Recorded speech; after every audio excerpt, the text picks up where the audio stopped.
बिस्मिल्लाहिर्रहमानिर्रहीम और अस्सलाम वालेकुम। 4 मई और पाकिस्तान में इतवार की शाम।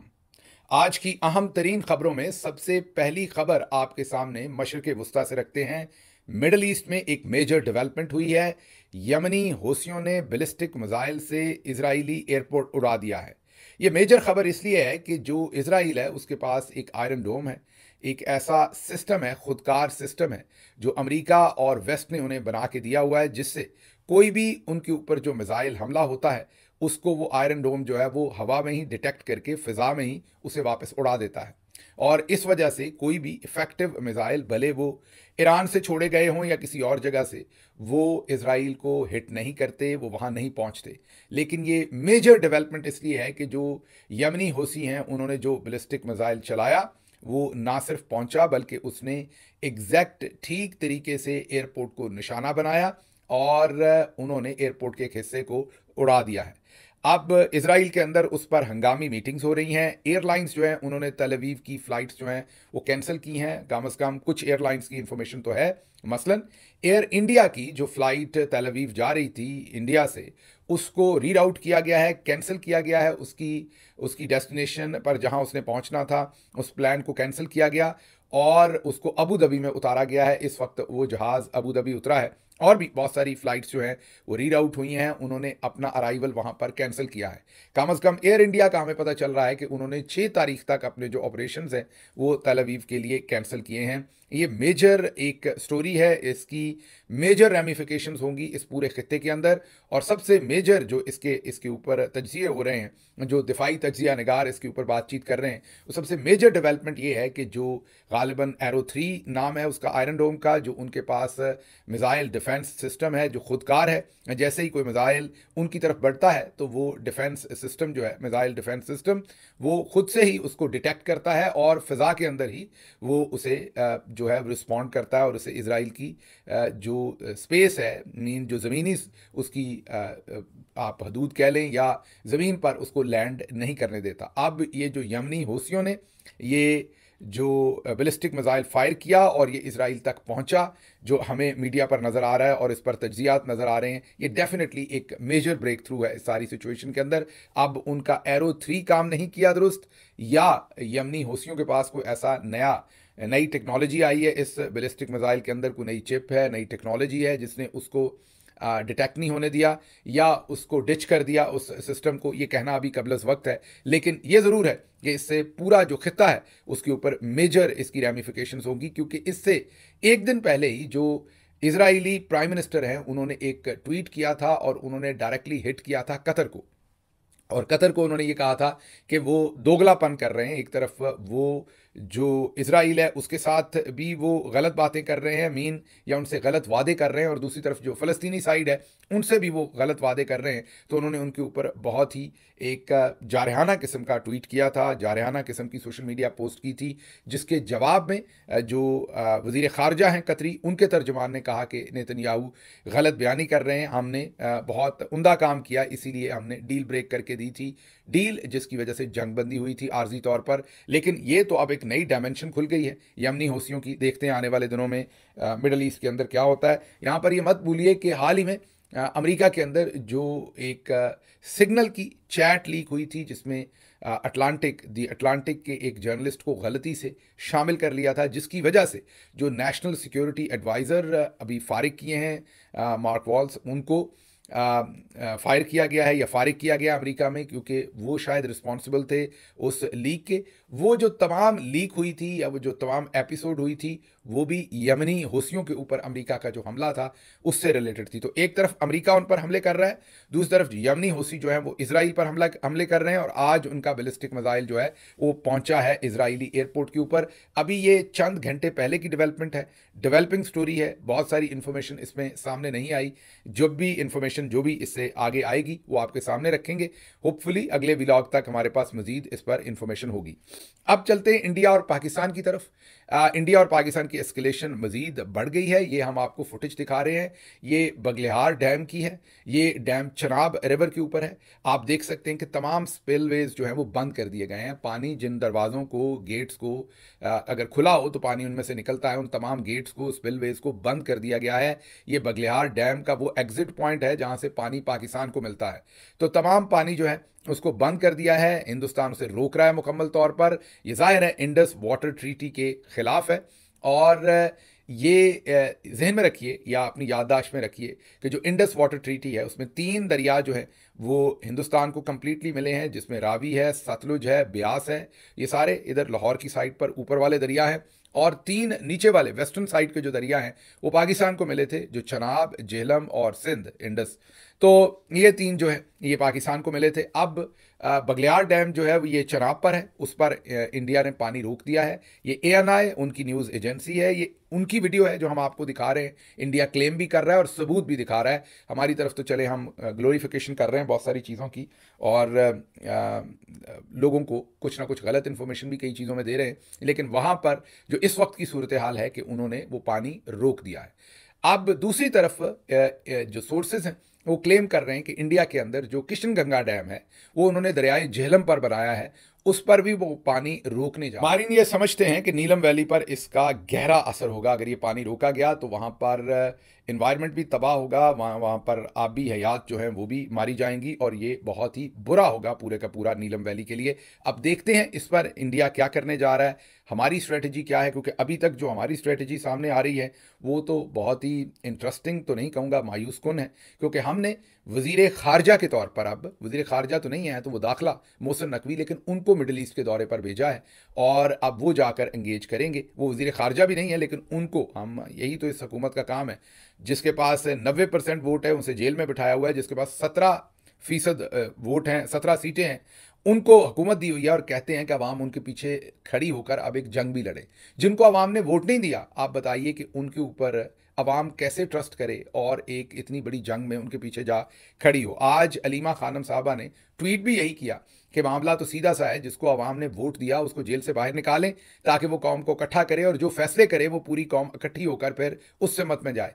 कौम कैसे कर सकती है ये कि जिनके पास सिर्फ 17 सीटें हैं, जिन्हें कौम ने मैंडेट ही नहीं दिया, आप उन्हें कौम पर पहले इम्पोज करते हैं और फिर कहते हैं कि एक बहुत बड़ी जंग जो है वो उनके पीछे खड़े होकर आप लड़ें। जब पूरे का पूरा सिस्टम ही नाइंसाफ़ी पर और गैर कानूनी तौर पर आपने इंस्टॉल किया हुआ है, तो अवाम का फिर उसमें ट्रस्ट और इंटरेस्ट क्या रह जाएगा। बहरहाल जैसे मैंने आपको बताया कि ये सूरत हाल जो डेवलप हो रही है पाकिस्तान के अंदर, वो ये है कि लीडरशिप की कमी है, जिसकी वजह से अब मोहसिन नकवी को वहाँ भेजा जा रहा है। अब मोहसिन नकवी साहब को और कोई जानता हो ना जानता हो, मिडल ईस्ट वाले तो जानते हैं ना, उनके यहाँ पर जो सफ़ीर है वो वहाँ पर रेगुलरली बताते होंगे कि ये शख्सियत क्या है, इनकी पाकिस्तान में क्या रेपुटेशन है, इनका बैकग्राउंड क्या है, ये कैसा जर्नलिज्म करते रहे हैं, जर्नलिज्म में इनकी रेपुटेशन क्या थी, ओवरऑल पाकिस्तान में इनकी रेपुटेशन क्या थी। तो आप खुद ही सोच सकते हैं कि ऐसे मौके पर जब आपको स्टेट क्राफ्ट की ज़रूरत है, स्टेट्समैनशिप की ज़रूरत है, किसी बहुत ही आप ये कहें कि संजीदा आदमी को भेजने की ज़रूरत है, उस वक्त आप मोहसिन नकवी साहब को भेज रहे हैं। But that is the best you have.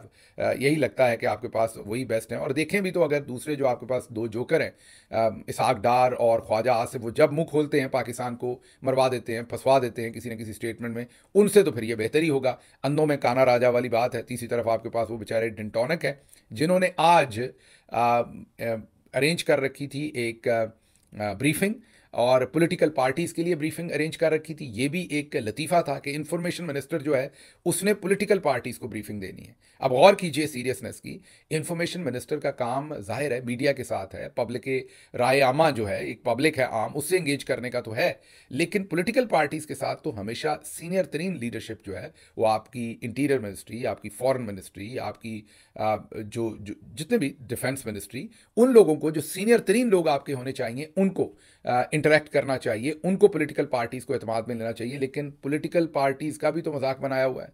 जहाँ पूरे पाकिस्तान का चौधरी ने मजाक बनाया हुआ है, वहाँ पॉलिटिकल पार्टीज़ का भी बनाया हुआ है। तो आज ये जो डिंटोनिक साहब हैं इनको आज कहा गया कि आप ब्रीफिंग दें। ज़्यादातर पार्टीज़ ने इतना सीरियस उसको नहीं लिया। पाकिस्तान तहरीक इंसाफ उस पर नहीं गई, बल्कि अपना एक एलामिया जारी किया और उसमें इशारा इसी तरफ है कि आप लोग नॉन सीरियस हैं और एक इतने सीरियस मामले को इतने ही नॉन सीरियस तरीके से आप ट्रीट कर रहे हैं। तो ये भी एक लतीफ़ा हुआ। लेकिन बहरहाल सिचुएशन, अब चलते हैं आगे हिंदुस्तान की तरफ। हिंदुस्तान के अंदर मोदी की उनके एयर चीफ से आज मुलाकात हुई है संडे वाले दिन, और कल उनकी हफ्ते वाले दिन गालिबन मुलाकात हुई अपने नेवल चीफ के साथ। इससे ये वाज़ेह है कि या तो जो प्लान मोदी ने बनाया था वो वर्कआउट नहीं कर रहा, या वो नया प्लान डिवाइस कर रहे हैं, या अभी उन्होंने अपना प्लान इंप्लीमेंट नहीं किया। लेकिन ये तय है कि मामलात अभी तक जो नज़र आ रहे हैं वो एयरफोर्स उसमें कलीदी किरदार होगा, जो भी इंडिया अगर कोई रिएक्शन करेगा। और जैसा कि अब वाज़ेह हो चुका है अमरीकी नायब सदर के बयान के बाद कि ये शायद गल हो गई है, मतलब कि बातचीत हो गई है, कुछ वो करेंगे कुछ ये करेंगे और फिर मामला रफा दफा हो जाएगा। लेकिन इसमें से एक चीज़ जो बहुत उम्दा तरीके से की जा रही है वो ग्लोरिफिकेशन है, और ग्लोरिफिकेशन है पाकिस्तान के आर्मी चीफ जनाब जनरल आसिम मुनीर तमगा इम्तियाज़ मिलिट्री की, और उनकी ग्लोरिफिकेशन हो रही है। और नैरेटिव जो है उसे किसी तरह से खींच के पाकिस्तान में अब आर्मी चीफ के हाथ में देने की कोशिश की जा रही है, क्योंकि पिछले 3 साल से पाकिस्तान की अवाम जुड़ी हुई है डेमोक्रेसी के साथ, फ्रीडम ऑफ स्पीच के साथ, रूल ऑफ लॉ के साथ, ह्यूमन राइट्स के साथ, इमरान खान के साथ, और पाकिस्तान में जो हो रही ज्यादतियां हैं उनके खिलाफ। वो ओवरसीज पाकिस्तानी हो या वो पाकिस्तान के अंदर पाकिस्तानी हो, वो इसी तरफ खड़े हैं। लेकिन अब उसको बदलने के लिए ये एक भरपूर किस्म का नैरेटिव शेपिंग की कोशिश की जा रही है, और दूसरे लफ्जों में इस सारे माहौल को अपने इंटरेस्ट के लिए इस्तेमाल किया जा रहा है। भिंबर आज़ाद कश्मीर की भी एक फुटेज हमारे सामने है। ये जो फुटेज भिंबर आज़ाद कश्मीर की सामने आई है, इसमें फौजी गाड़ियों के ऊपर असलहा और दूसरी चीज़ें सरहद की तरफ मूव की जा रही हैं, बॉर्डर की तरफ, और अवाम में से कुछ लोग जो हैं वो फूल फेंक रहे हैं। ये पहले कुछ नहीं, पहले तो खुद ही अवाम निकल आती थी, अब तो पता नहीं ये थोड़ा सा मतलब कि कहीं ना कहीं वीडियो शीडियो बनानी पड़ी है स्पेशल अरेंजमेंट करके, क्योंकि साथ पुलिस नज़र आ रही है। अब ये तो हमने कभी नहीं देखा कि फ़ौज को पुलिस तो नहीं छोड़ने जाती, फ़ौज को तो प्रोटेक्शन की ज़रूरत नहीं होती पुलिस की, तो पुलिस की गाड़ियाँ भी वहाँ पर कॉन्वॉय के लिए नज़र आ रही हैं। ये हमने पहले कभी ना देखा कि पुलिस वहाँ पर मौजूद हो जिस भी असिस्टेंस के लिए, प्रोटेक्शन के लिए, क्योंकि फ़ौज को तो उसकी ज़रूरत नहीं है। तो आप इससे खुद ही अंदाज़ा लगा सकते हैं कि इस वक्त ये जो कुछ भी पिछले 3 सालों में हुआ उसमें कितना अवाम और फ़ौज के दरमियान, आप यही कह लीजिए कि कितनी दूरी है कि जो काम ऑटोमेटिकली नेचुरली लोग खुद से करते थे, और जहाँ भी उन्हें जब ऐसी सिचुएशन होती थी तो लोग नारे मारते थे, सड़कों के किनारे खड़े होते थे, फूल फेंकते थे। ये हमेशा से होता आया, जो बॉर्डरिंग एरियाज़ के अंदर रहते हैं उनको पता है इस बात का। लेकिन अब आवाम जो है वो इतनी इनडिफरेंट है, आवाम के साथ जिस तरह सौतेला सलूक किया गया है, आवाम अब दूरी पर है, और अब इसके लिए ख़ास अरेंजमेंट करके ब्रेकिंग न्यूज़ के तौर पर जो चीज़ एक अमूमी बात थी उसको अब मीडिया में ग्लोरीफाई करके ब्रेकिंग न्यूज़ के तौर पर चलाने की कोशिश की जाती है। अच्छा जी, नजम सेठी साहब का अगला तज्जिया आपके सामने रखते हैं। सेठी साहब ने ये कहा है कि वही बात एग्जैक्टली जो हमने चंद दिन पहले से लगातार आपके सामने कह रहे हैं, वही अब तज्जिया सेठी साहब ने भी किया है। उन्होंने कहा है कि ऐसा लगता है कि हम डिफेंसिव हैं, हम अपना बयानिया भी ठीक तरीके से पेश नहीं कर रहे, ना ही इंडिया के बयानिया को काउंटर कर रहे हैं।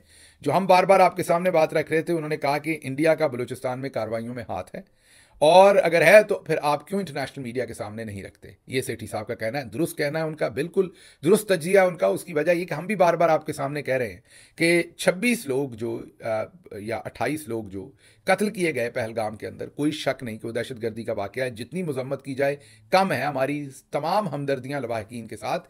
लेकिन इसके साथ साथ हमें वो हमदर्दियाँ जो जाफर एक्सप्रेस में लोगों, दहशतगर्दों ने मासूम लोगों को मारा, उनके साथ भी रखनी पड़ेंगी, इंडिया को भी रखनी पड़ेंगी, पाकिस्तान को भी रखनी पड़ेंगी।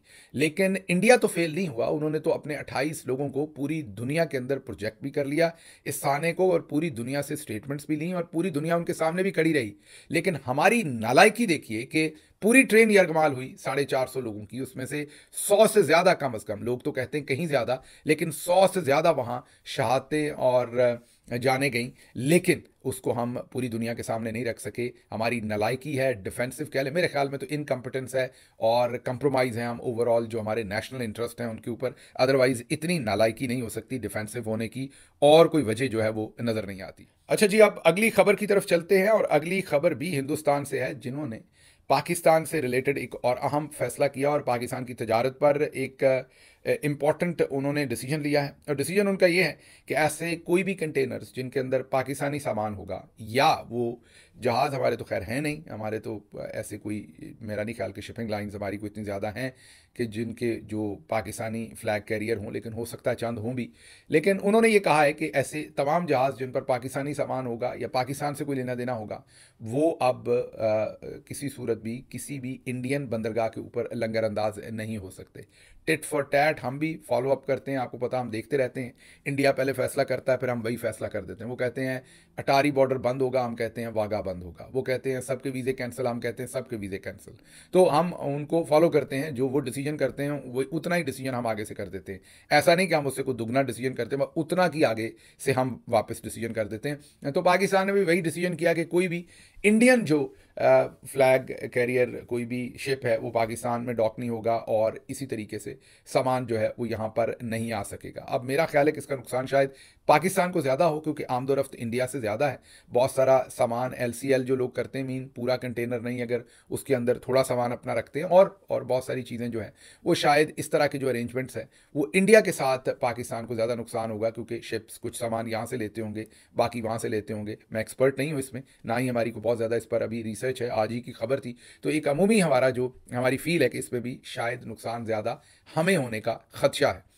अगली खबर आज इंडिया से ही है। वहाँ पर एक तरथली मच गई। तरथली इसलिए मच गई कि 2 पाकिस्तानी हेलीकॉप्टर जो हैं कराची से उड़े और इंडियन गुजरात के इलाके में जा पहुँचे और अहमदाबाद के ऊपर हूवर कर रहे थे। इंडिया के अंदर इस पर बड़ी तरथली मची, और वजह तरथली की यही बनी इंडिया के अंदर कि पाकिस्तानी, आपको पता है एयर स्पेस बंद है पाकिस्तानी जहाज़ों के लिए, और इंडिया के जहाज़ों के लिए पाकिस्तान की एयर स्पेस बंद है। तो ये पाकिस्तानी हेलीकॉप्टर कैसे पहुँच गए, क्या करने पहुँच गए, किसी मिशन पर हैं। तो वहाँ पर पूरी जो न्यूज़ की दुनिया है, क्योंकि आजकल लोग ऑनलाइन ही मॉनिटर करते हैं जहाज़ों को बहुत सारा। पहले तो ये इन्फॉर्मेशन सिर्फ एयरफोर्स और फौजी ज़राए के पास होती थी, अब आम लोगों के पास भी होती है। तो मीडिया में, ट्विटर पर, सोशल मीडिया पर आना शुरू हो गया और एक तरथली मच गई, जिसके बाद फिर इंडियन अथॉरिटीज़ ने एक्सप्लेनेशन जारी की कि ये अमेरिकन हेलीकॉप्टर्स हैं जो पाकिस्तान से उड़े हैं, और उनका राउट जो है वो पहले से अप्रूव था। और उन्होंने फर्दर ये भी वाज़ेह किया कि पाबंदी पाकिस्तानी जहाज़ों के ऊपर है, लेकिन अगर कोई और तीसरे मुल्क का जहाज़ पाकिस्तान में से होके हिंदुस्तान आता है तो उसको इजाज़त है। तो ये भी आज वहाँ पर एक तरथली मची रही कि किसी तरह से पाकिस्तानी हेलीकॉप्टरों ने कहीं अहमदाबाद के ऊपर, गुजरात का जो शहर है, हमला आवर तो नहीं हो गया, या और कोई मामला तो नहीं है। अगली खबर आपके सामने रखते हैं इस्लामाबाद से, जहां पर सदर ममलकत ने शाम 5 बजे कौमी असम्बली का इजलास एक तो कल के लिए बुलाया है, और अभी चंद दिन पहले ही नवाज शरीफ साहब ने पहले ही स्टेटमेंट दे दी थी कि जो कौमी असम्बली का रोल है पहलगाम के सारे क्राइसिस में वो बहुत उम्दा है। और हालांकि हमने तभी आपको बताया था कि कौमी असम्बली का तो सेशन ही नहीं चल रहा, कौमी असम्बली में तो कुछ हुआ ही नहीं, ना कोई तकरीर हुई, ना बात हुई। तो नवाज शरीफ साहब को किसने कह दिया कि कौमी असम्बली का रोल जो है वो बहुत अच्छा है। लेकिन बहरहाल अब स्पीकर ने सदर पाकिस्तान ने कौमी असम्बली का इजलास कल शाम 5 बजे बुला लिया है। लेकिन छुट्टी वाले दिन जो उन्होंने अहम काम किया आज, उन्होंने वफाकी काबीना, वुज़रा और मुशरा जितने भी हैं, वुज़रा ममलकत हैं, उनके अलाउंसेज और तनख्वाहों में उन्होंने मंजूरी दे दी और एक फौरी आर्डिनेंस जारी किया है। जी हाँ, आर्डिनेंस तब जारी किया जाता है जब असम्बली से कोई बहुत ही ऐसा काम हो जो बहुत मजबूरी का हो और क्विक करना हो, और असम्बली से उसकी अप्रूवल लेने में वक्त लगता हो, तो फिर फौरी आर्डिनेंस किया जाता है। तो क्योंकि ये तनख्वाहें बढ़ाना तो बहुत ही, आपको पता है कि इंडिया पाकिस्तान की अगर जंग हो और न्यूक्लियर जंग हो तो उससे भी ज़्यादा अहम काम ये है कि इनकी तनख्वाहें बढ़ाई जाए। तो जिनकी 2-2, 2.5-2, 3-3 लाख तनख्वाहें थीं, वो 5-5, 6-6, 7-7 लाख बढ़ा दी गई हैं।